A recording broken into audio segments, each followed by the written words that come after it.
Welcome back to Women of Worth, the podcast where we discuss life's most profound experiences and the paths we take toward healing and growth. Today, we're talking about one of the hardest challenges any of us can face, grief. Whether it's the loss of a child, a parent, a partner, or a close friend, the pain of losing someone we love can feel overwhelming, leaving us unsure of how to move forward. In today's episode, we're going to explore the stages of grief, how women navigate the emotional landscape of loss, and, most importantly, how we can begin to heal. We'll share real-life stories of women who have faced different types of loss and offer practical steps to help you cope with your own grief, no matter where you are on your journey. Before we dive in, if you're new here, don't forget to hit that like button and subscribe to our channel. We release new episodes every week, filled with discussions about personal growth, healing, and empowerment. And if you know someone who's grieving right now, please share this episode with them, because healing is something we don't have to do alone. Now, let's get started. Here's how you can cope with loss, honor your grief, and begin to heal.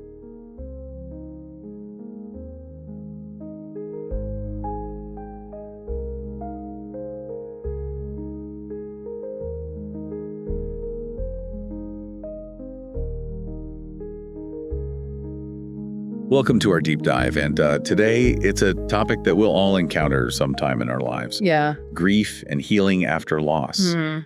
You know, something we all go through, but understanding it can be so helpful. Absolutely. It's a universal experience. Yeah. But it can be challenging, and we're using episode 9, Grieving and Healing, How to Cope with Loss, Okay. as our roadmap today.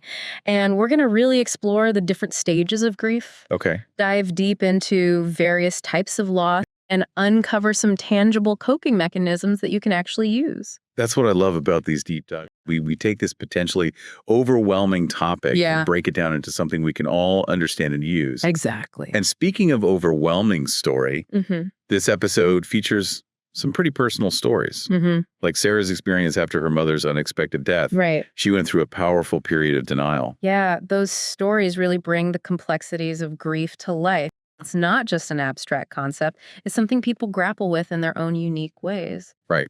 So let's start with a framework that a lot of people are familiar with, the 5 stages of grief. Okay. You've probably heard of them. Yeah. Denial, anger, bargaining, depression, and acceptance. Yeah. The Kubler-Ross model. Right, the 5 stages. Yeah. But it's important to remember that they aren't some kind of rigid checklist. Okay. Think of it more like a swirling mix of emotions, not a straight line. Okay. You might experience them out of order, Yeah. revisit some stages, or feel several at once. Everyone's journey is unique. So denial, the first stage. What's at the core of that one? Denial is more than just refusing to accept reality. Okay. It's a powerful self-protective mechanism. Interesting. Imagine being hit with the full weight of a loss right away. Yeah. It could be debilitating. Right. Denial offers our minds a temporary buffer, giving us time to adjust. Okay. It's like our brain is saying, whoa, slow down. Let's process this bit by bit. That makes sense. It's like when Sarah couldn't even talk about her mom in the past tense. Right. It was almost as if denying the loss could somehow reverse it. Like she was holding onto a sliver of hope. And that's completely normal. Yeah. It doesn't become a problem until it prevents you from eventually processing your grief. Right. Then comes anger, which is completely natural, wouldn't you say? Oh, absolutely. Anger is a raw, visceral reaction to feeling powerless and hurt by the loss. Yeah. We want answers, someone or something to blame, Right. a way to make sense of the chaos. Exactly. It's like Emily, who we read about. Okay. She lost her husband to a sudden illness and was furious with doctors, even though she knew they did everything they could. And that misplaced anger is common. Yeah. It's often followed by bargaining. Okay. That desperate attempt to regain control in a situation that feels utterly out of our hands. Wow. We make deals with fate, with a higher power, Yeah. even with ourselves. Like Maria's story, Okay. which really got to me. She lost her baby during childbirth Oh, wow. and was tortured by thoughts of what she could have done differently, even though there was likely nothing she could have changed. It's that relentless search for a reason, a way to find meaning in the tragedy. Yeah. It's heartbreaking, but a very human response to such a profound loss. Right. Sadly, this can often lead to the next stage, Depression. Depression during grief is profound sadness as the reality of the loss fully sets in. It can be utterly debilitating. Jessica, who went into a deep depression after her best friend died in a car accident. Right. The source described it as feeling the full weight of grief. Yeah. Like it's crushing you. She withdrew from life, lost interest in everything. Right. It seemed like the emptiness was just too much to bear. And that's why support during this stage is so crucial. Yeah. Having people who can just be there with you in that sadness, not trying to fix it or rush, you can make a huge difference. Trying to force someone out of their grief before they're ready can actually be more harmful. So we've talked about these 4 incredibly difficult stages. Right. Is there light at the end of the tunnel? There is. Yeah. It's the final stage, acceptance. Okay. But this doesn't mean forgetting the loss or pretending it didn't happen. Right. It's about integrating the loss into your life, finding a way to move forward while carrying the memory with you. The source gave the example of Claire, who lost her father. It took years, but she reached a point where she could cherish his memory Right. without being completely overcome by sadness. She found purpose in her healing journey. And that highlights how acceptance isn't a destination, Right. but a process, a journey of finding peace with the reality of the loss. While these 5 stages are helpful, Yeah. the way we grieve depends greatly on the type of loss we've experienced. Losing a child is different from losing a parent, a lover, or a friend. That's where it gets really insightful. Each relationship has unique meaning. So the pain of its absence is felt in unique ways. Right. Let's dive into those specific types of loss, Absolutely. because I think that's where things get really personal. It's where we start to see how those 5 stages play out in very specific ways, Right. adding layers of complexity to the grieving process. Yeah. Losing a child is a unique kind of heartbreak, and the loss of a parent also brings profound challenges. Our source material dives into specific types of loss. Yeah. And I think this is where we can really offer some practical guidance for you. Knowing those 5 stages is one thing, but understanding how they might play out in these specific situations feels really important. So let's start with what's arguably the most difficult loss to comprehend. Okay. Losing a child. It's a loss that defies the natural order of things. Right. And the grief can be absolutely devastating. Yeah. Feelings of guilt and helplessness are often incredibly intense in these situations. The source material highlighted those emotions specifically. It's like your whole world is turned upside down. Parents are supposed to outlive their children. Right. And when that doesn't happen, it can shake your faith in everything. Absolutely. And then there's that added layer of what if thinking. Right. Which can be so tormenting, especially for mothers. Was there something they did or didn't do during pregnancy? Right. Could they have prevented this somehow? It's just heartbreaking. We read about Sarah, who lost her baby in the final trimester. Oh, wow. She had the nursery all set up, the baby shower planned, Right. and then everything was just shattered. She withdrew from social interactions, couldn't handle the well-meaning but often hurtful comments from others. That's understandable in those situations. Finding support from others who truly understand can be a lifeline. Yeah. Connecting with other parents who've experienced similar losses can provide a sense of validation and shared understanding that's hard to find elsewhere. There's power in knowing you're not alone in your pain. Absolutely. Our source suggested grief counseling or support groups as being particularly helpful for mothers who've lost children. Those spaces can offer a safe haven to express emotions, share stories, and learn coping strategies from others who've walked a similar path. They provide a sense of community and shared understanding that can be invaluable during such a difficult time. Okay, so that's losing a child. What about losing a parent? That's a loss most of us will face. Yeah. And it can feel equally devastating, especially if it's unexpected. It is. The source highlighted something I found really insightful. Yeah. They talked about how losing a parent, especially if they were a primary source of emotional support, can feel like losing a part of your own identity. Wow, that's profound. It's like losing a piece of your foundation. Exactly. It can be incredibly disorienting. Like you've lost your anchor in the world. The source told the story of Emily, who lost her father after a long battle with cancer, even though she knew it was coming. The grief still hit her hard. Yeah. She said it brought back a flood of childhood memories. Wow. Making her feel vulnerable and unprotected. It's like suddenly being thrust back into childhood. Yeah. without that sense of safety and security that a parent provides. And in those moments, it's crucial to find ways to honor that connection. Right. To keep that bond alive in a way that feels meaningful. The source suggested creating rituals to remember the parent, like sharing stories, keeping sentimental objects close, or continuing traditions that were important to them. Those rituals can be incredibly powerful.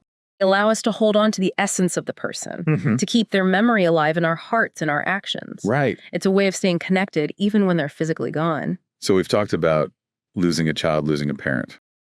Now let's talk about a different kind of loss. Yeah. The loss of a romantic partner. This is another deeply personal loss. Yeah. Often accompanied by a profound sense of loneliness. Right. It can feel like losing not only the person you loved, but also the future you had envisioned together. Like a double loss in a way. Exactly. Losing both the person and the dreams you shared. You're mourning the person and grieving the plans you made, the future you thought you had. Right. The source shared Rachel's story. Okay. Her partner died suddenly in an accident. Oh, wow. She was heartbroken, of course. Yeah. But she also felt lost and adrift, Right. grappling with the sudden emptiness of a future she thought she had. It's like having the rug pulled out from under you. Yeah. You have to rebuild your life and your sense of self, often while dealing with immense grief. Right. What does the source suggest for coping with this type of loss?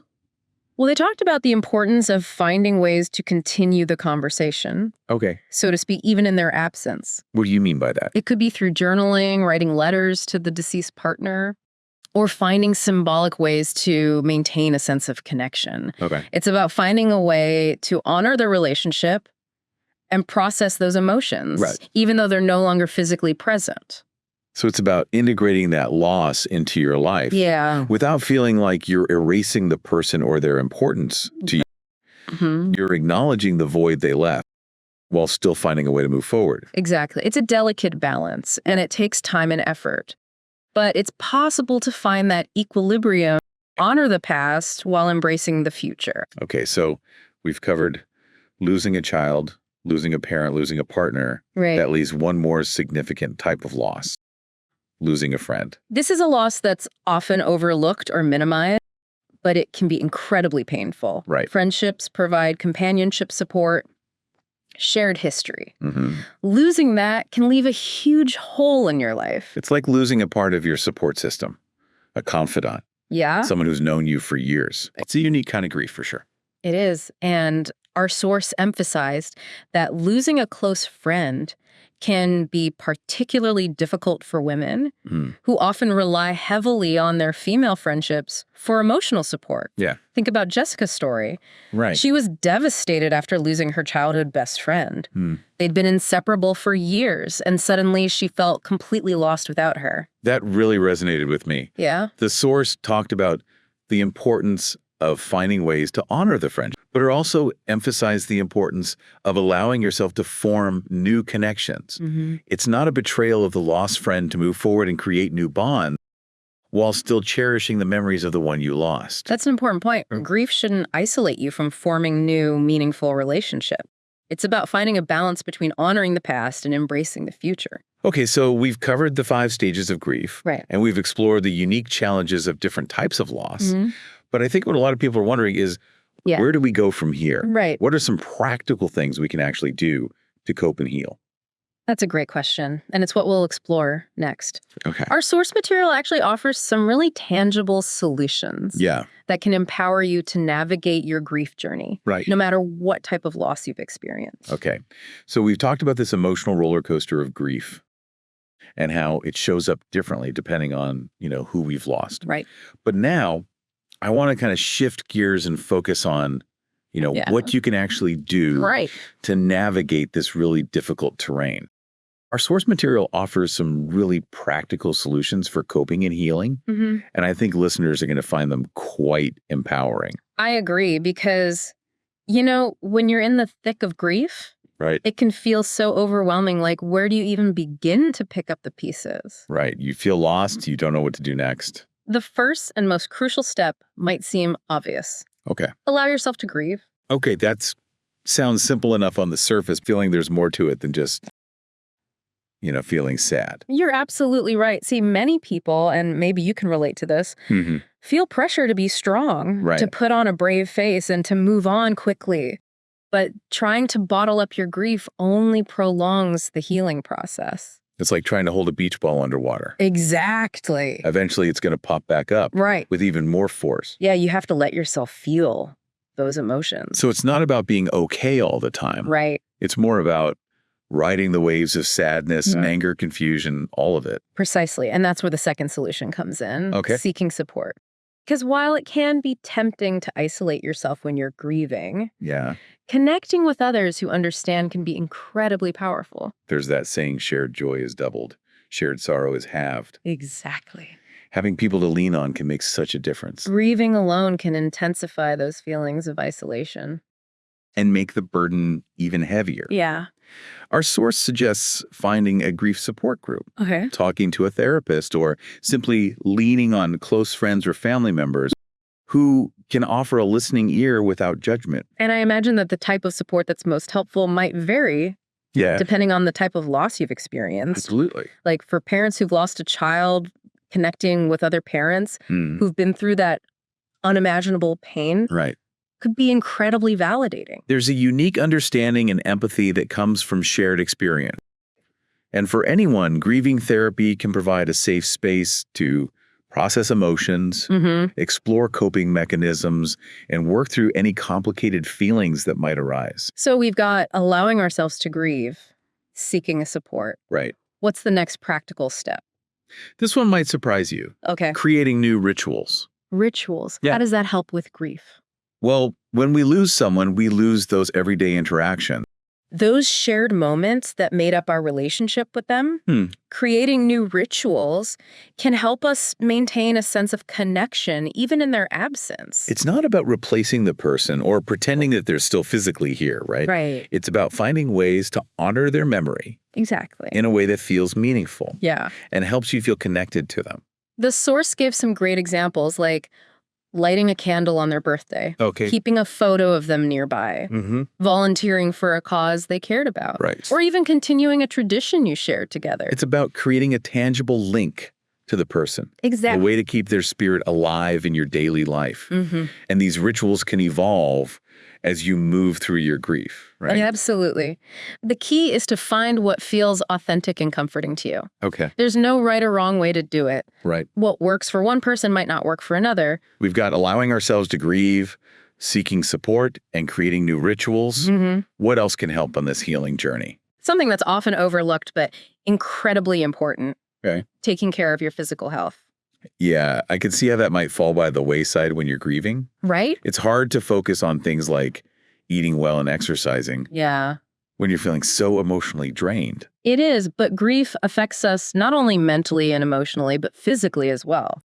All those sleepless nights, the loss of appetite, the fatigue, that's your body responding to the intense stress of grief. So neglecting our physical well-being can actually make the emotional aspects of grief feel even more intense. Exactly. It's a vicious cycle. Right. That's why our source encourages prioritizing self-care during grief. Okay. Try to maintain a healthy routine. Eat nourishing foods as best you can. Get some movement in, even if it's just a short walk. Right. And make sure you're getting enough rest. It's about being kind to your body. Exactly. During a time when it's already under immense stress. And that leads us to the final and perhaps most important solution. Give yourself time. I have a feeling this one is easier said than done. We live in a culture that often expects us to bounce back quickly from setbacks. Right. But grief just doesn't work that way. You're right. There's no timeline for healing. Okay. And it's crucial to be patient with yourself. Some days will be harder than others, and that's okay. Right. Healing isn't a linear process. Right. It's about allowing yourself to feel the full range of emotions, to honor your own pace, and to remember that it's okay to not be okay. So much of this comes back to self-compassion, doesn't it? Absolutely. Treating ourselves with the same kindness and understanding that we would offer a grieving friend. Absolutely. And that's why this final solution is so vital. Right. It's a reminder that healing takes time, and that's okay. It's not a race. It's a journey. And it's a journey that we all have to navigate in our own way. There's no one-size-fits-all approach. But by allowing ourselves to grieve, seeking support, creating new rituals, taking care of our physical health and giving ourselves time, we can create a path toward healing. Right. A path that honors our loss while also allowing us to move forward with love and resilience. I love how you put that, because grief can feel so isolating and overwhelming. But these solutions remind us that we have agency. Right. That we can take steps to care for ourselves and move toward a place of peace. That's such a hopeful message. Grief is a universal experience. Yeah. And while it's undeniably painful, there are things we can do to navigate it in a healthy way. Absolutely. If you found this deep dive into grief and healing helpful, we encourage you to like, subscribe, and share it with someone who might also find it valuable. Until next time, take care.